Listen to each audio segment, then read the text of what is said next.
What's up? Mortgage Rate Monday. Today is September 19th. Rates are up. You're probably going to hear me say that quite a bit, at least over the next couple weeks, maybe even a couple months.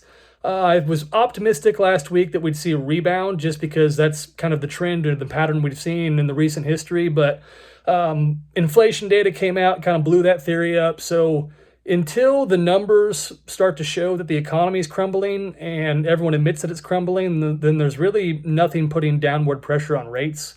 So if there's nothing putting downward pressure on it, they're either going to stay the same or go up. So that's kind of what we have to look forward to here, probably until the end of the year.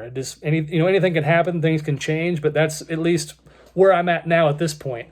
I've seen people calling for a 30% housing correction.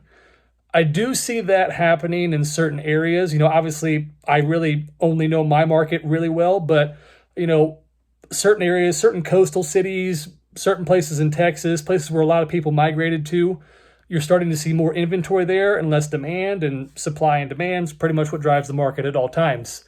In my market, or in most areas of the Midwest, you're seeing less supply just because it's seasonal. There's always less homes that sell from October to January, and then February it kind of starts to ramp back up again.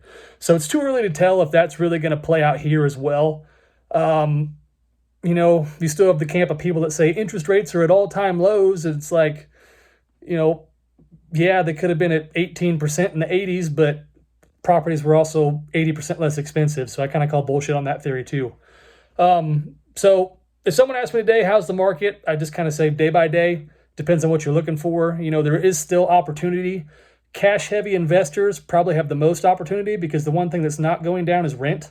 And, if I'm a seller and everyone's telling me the market sucks, if I don't have to sell, I'm probably just going to hunker down and wait out the storm.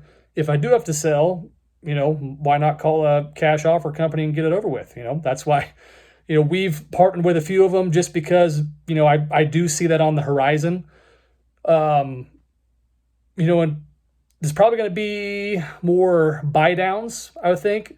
I don't know if sellers will advertise them because not a lot of people really know it or know how to do it correctly.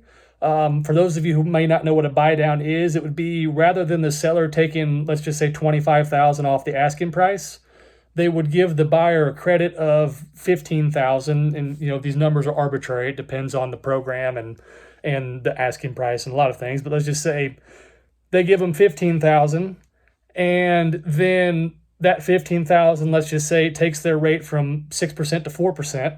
So they have a lower monthly payment, and the seller nets an extra $10,000 compared to option number one. So it's kind of a win-win scenario, but it always depends on, every scenario is different. The higher the purchase price, the better it works. But I do think you'll see more of that, maybe even some seller financing opportunities just for people to keep moving that inventory. But, something to keep an eye on. Like I said, day by day, and we'll see how it goes. But I'll see you guys next week.